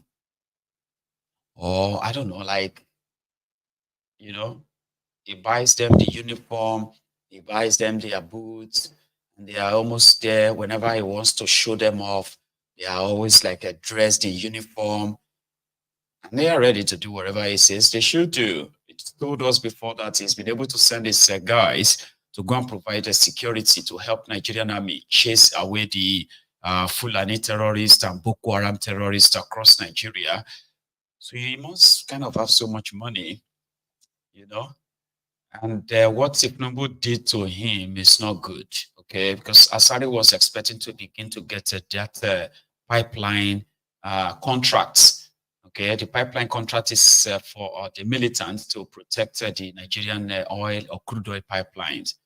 But that is permanently willed to government Tompolo. So government Tompolo is the one winning the contract that makes over 4 billion naira. Now I hear that he's being paid over 6 billion naira every month. 6 billion naira every month. Some states say Ekiti no get 66 billion. The whole of Ekiti no get 6 billion from Abuja allocation. But Tompolo is probably richer than Ekiti. Oshun. Zamfara. Yobe. I'm trying to pick up some states that Tompolo is richer than by just being a contractor of the federal government of Nigeria. Bokwari was the one that started giving him the contract. Then this Tinubu has not cancelled it because it was supposed to cancel it and give it to Asari Dokudump. Now he's not done that. Asari Geami, they are not doing anything much per se. So he's always angry that Tinubu betrayed him for some reason. They couldn't take the contract from Tompolo.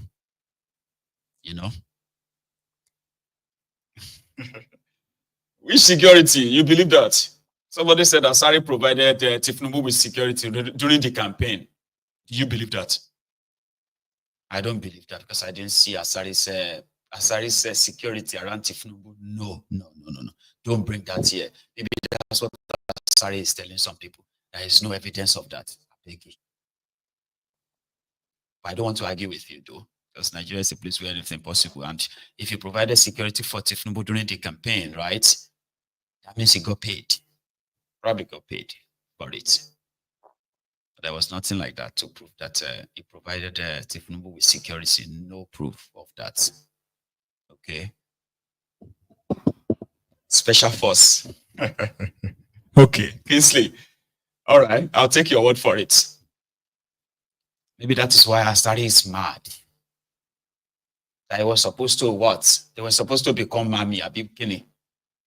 Like, Tinubu was supposed to convert them to army or what?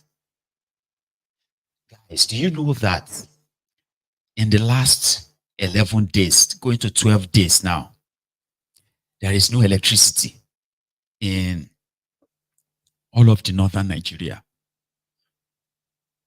It may sound unbelievable, but now them they can't complain right now.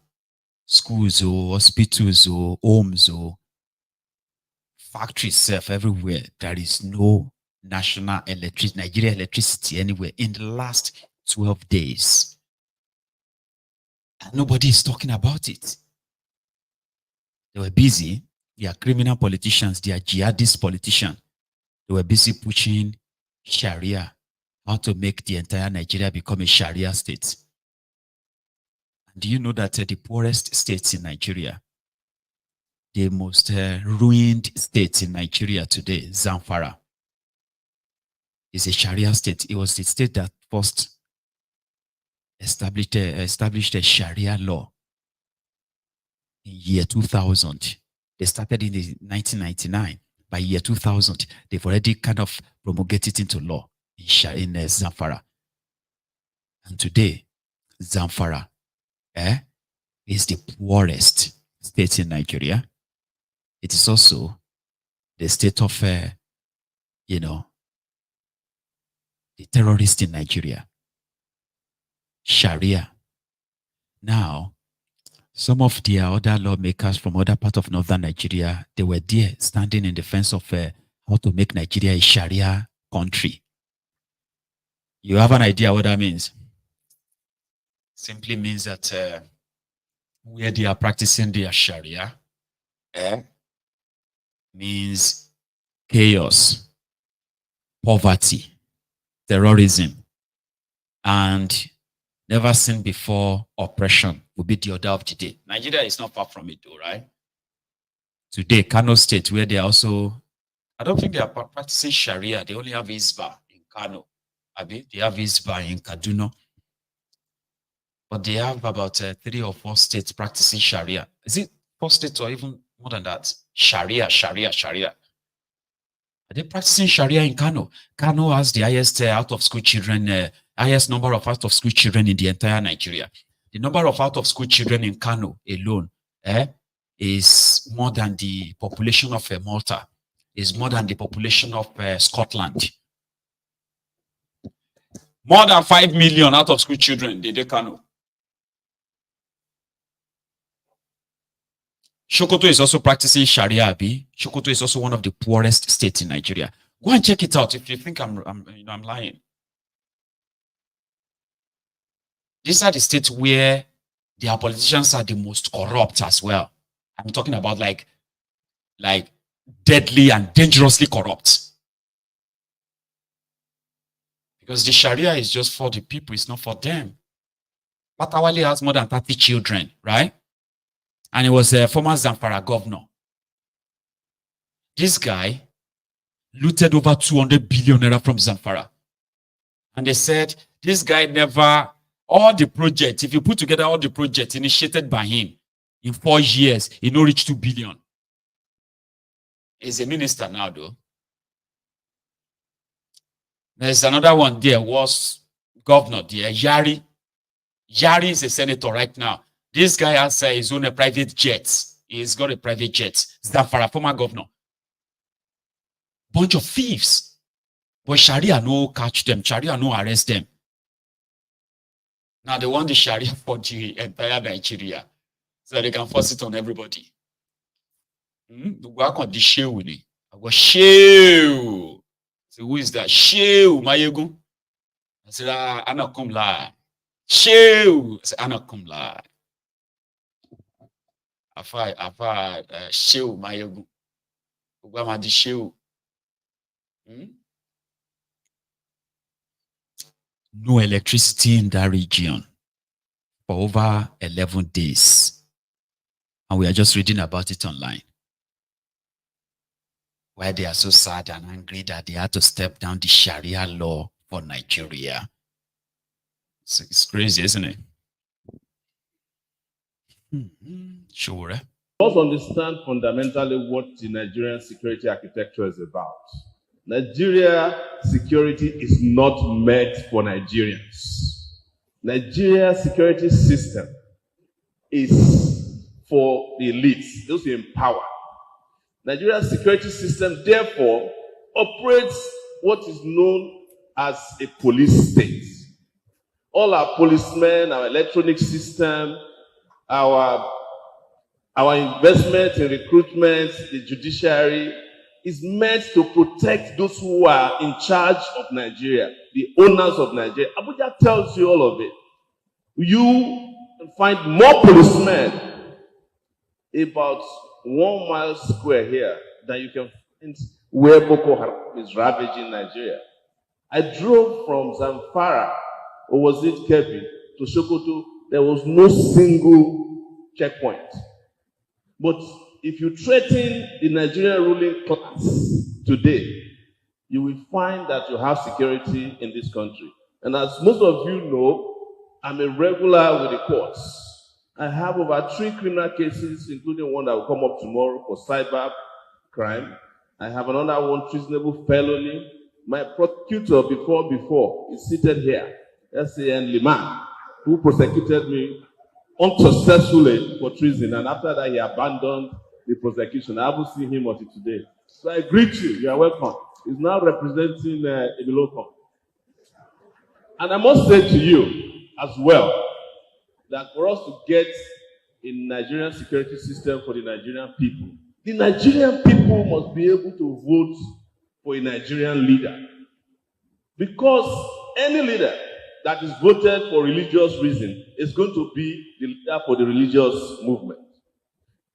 That is voted on ethnic basis can only represent his ethnic concern. Any leader that is voted on the basis of any primordial sentiment will only represent that primordial sentiment. Also understand. No doubt. That is why they will tell you that Showore can be president as well. He's too radical. Did you see the faces? Did you see the faces of all those criminals there, including the one that prosecuted him for treason? That one that said he abandoned his case. Did you see his face? He's talking about me. This guy is a madman. They talk about me here. That's why if somebody said that the only person, now my friend said that too, that the only person that he believes that if by anything it becomes the president of that place, right, you could just realize that some people will just kind of leave Nigeria, they don't come back there again. I'm talking about people who say ordinarily you probably would never believe they are involved in the destruction of that country. They will just leave and they will not come back. They will run away.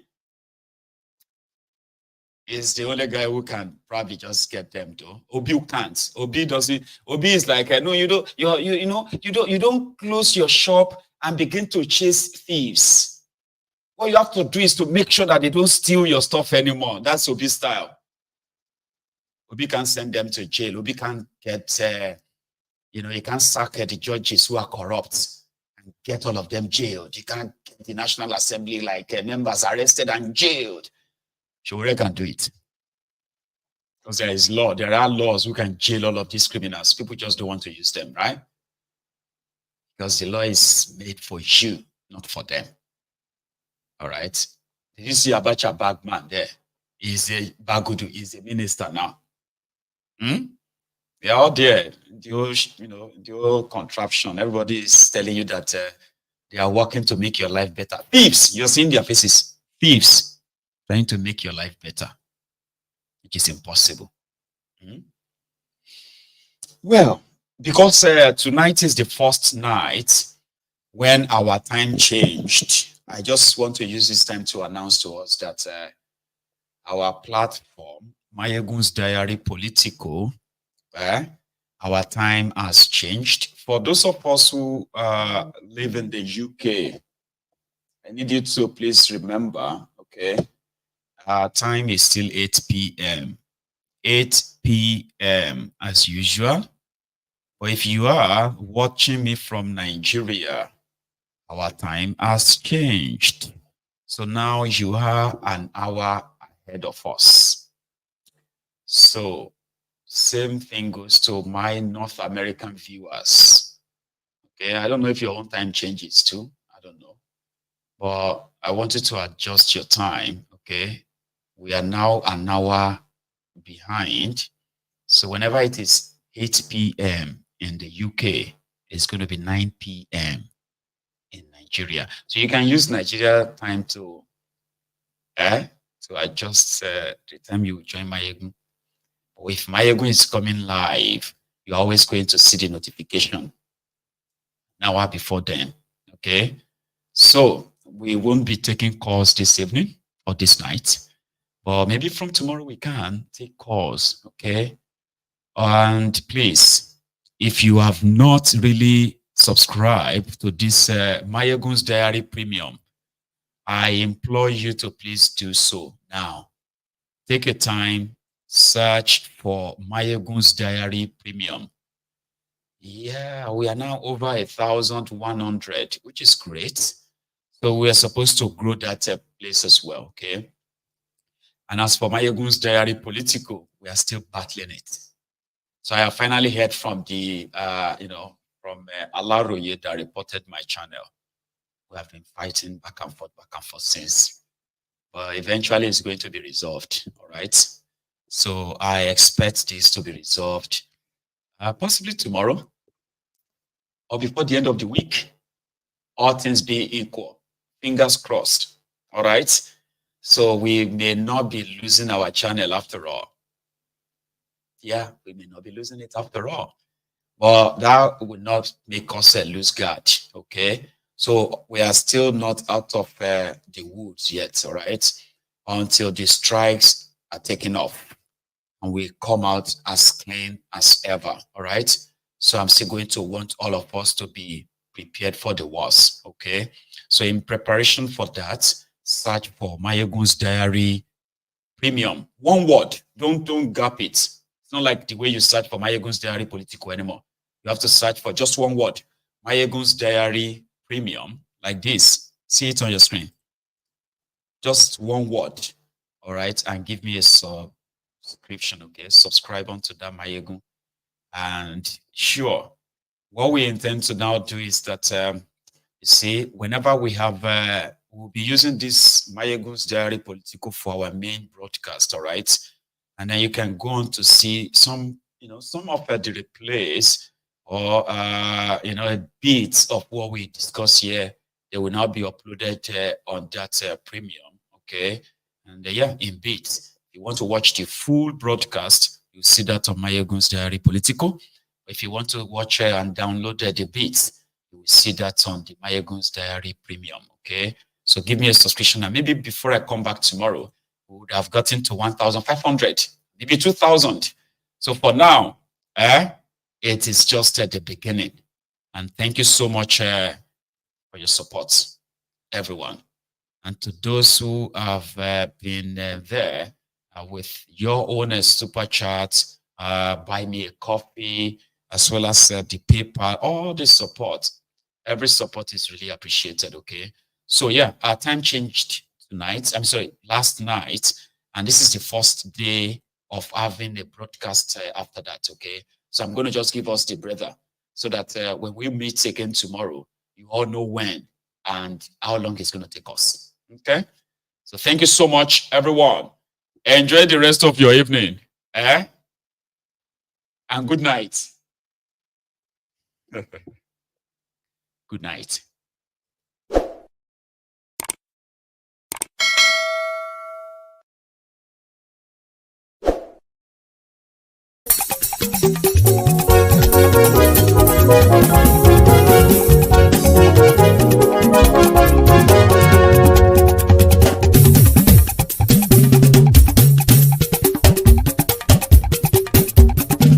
Mayegun làwa mọ̀ làmọ̀ dódódódó.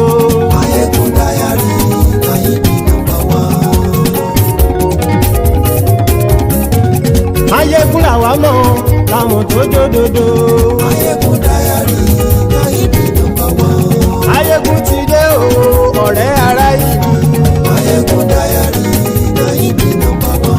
Lórí Facebook, lórí YouTube. Mayegun Diary Nayibi #1. Gbogbo bó ṣe ń lọ ni Mayegun já wa sí. Mayegun Diary Nayibi #1. Àṣírí ọ̀jẹ̀lú kì í bò níbẹ̀ o. Mayegun Diary Nayibi #1. Bó bá ṣe eré àní Mayegun máa wí. Mayegun Diary Nayibi #1. Ó sì tún ṣe eré wàá gbọ́ níbẹ̀ o. Mayegun Diary Nayibi #1. Mayegun Diary Political. Mayegun Diary Nayibi #1. Godfatherism kò sí lọ́rọ̀ Mayegun. Mayegun Diary Nayibi #1. Ẹ farabalẹ̀ sẹ́ o kẹgọ́rọ̀ lẹ́nu o. Mayegun Diary Nayibi #1. Àní Mayegun làwa mọ̀ dódódódó. Mayegun Diary Nayibi #1.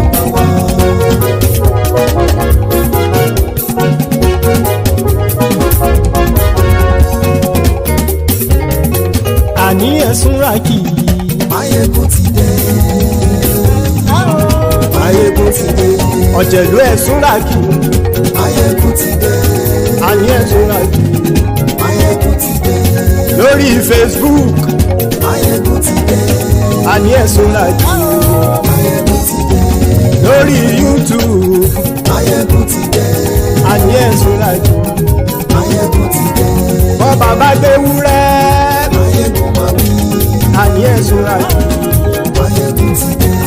ijó ìgbádìyẹ àní ẹ̀sùn ràkì bí pẹ̀sìdó bá rúfin o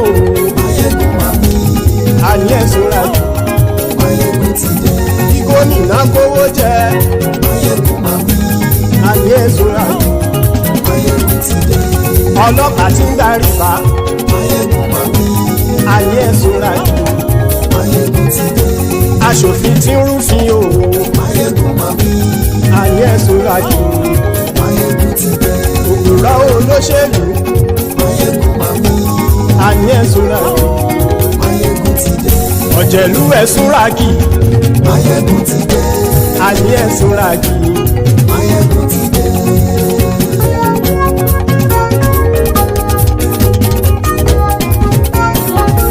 Máyégún ti dé gbogbo ọ̀jẹ̀lú ẹ̀sùn ràkì. Máyégún ti dé gbogbo ọ̀jẹ̀lú ẹ̀sùn ràkì. Ṣùgbọ́n ní bá ti ṣe èyí tó yẹ kí wọ́n ṣe ọmọ bá dèrò ní fi wọ́n níran o.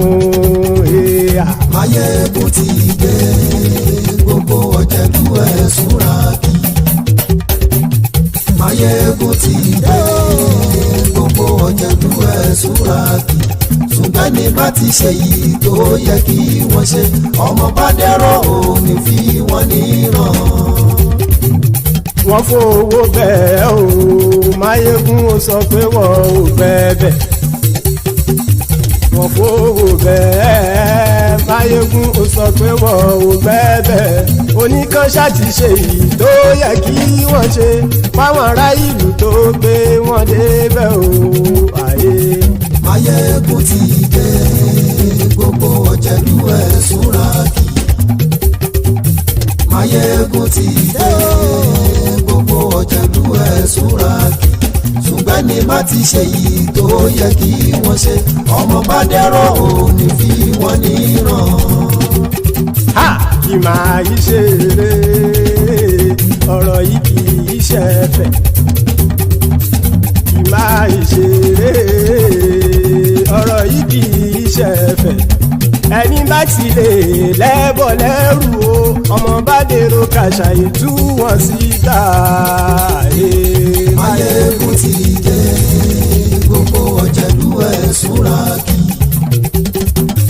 Máyégún ti dé gbogbo ọ̀jẹ̀lú ẹ̀sùn ràkì. Ṣùgbọ́n ní bá ti ṣe yìí tó yẹ kí wọ́n ṣe ọmọ bá dẹ́rọ̀ ò ní fi wọ́n níran. Tẹnitẹni ọmọ Máyégún ọ̀rẹ́ ara ìlú mọ̀mọ́ ni mo fọlọ́run ṣọ́ ẹ̀ bá kìlẹ́bù. Lóòótọ́ olódodo ìlú ọ̀tá ìlú mọ̀mọ́ ni ìwọ ṣá máa ń ṣọ́ra kò sì mọ́ bẹ̀rù.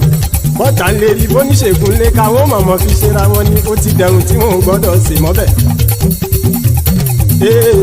Èèpo ọ̀bọ̀ lọmọ bá dérò tàjẹ́ ò gbọ́dọ̀ jẹ́ ó ti jọba lórí àbínú ẹni kò sì mọ́ bùyà. Àìsíwọ́lu ní ẹnìkẹ́ ìgbódì ẹyin lábàrá o ó kó ẹni tó bá dán wò á kàmù. Máyégún ti dé gbogbo ọ̀jẹ̀lú ẹ̀sùn ràkì. Máyégún ti dé gbogbo ọ̀jẹ̀lú ẹ̀sùn ràkì o. Ẹni bá ti ṣe yìí tó yẹ kí wọ́n ṣe ọmọ bá dèrò òní fi wọ́n níran o. Máyégún ti dé gbogbo ọ̀jẹ̀lú ẹ̀sùn ràkì. Máyégún ti dé gbogbo ọ̀jẹ̀lú ẹ̀sùn ràkì. Ṣùgbọ́n ní bá ti ṣe yìí tó yẹ kí wọ́n ṣe ọmọ bá dẹ́rọ̀ ò ní fi wọ́n níran.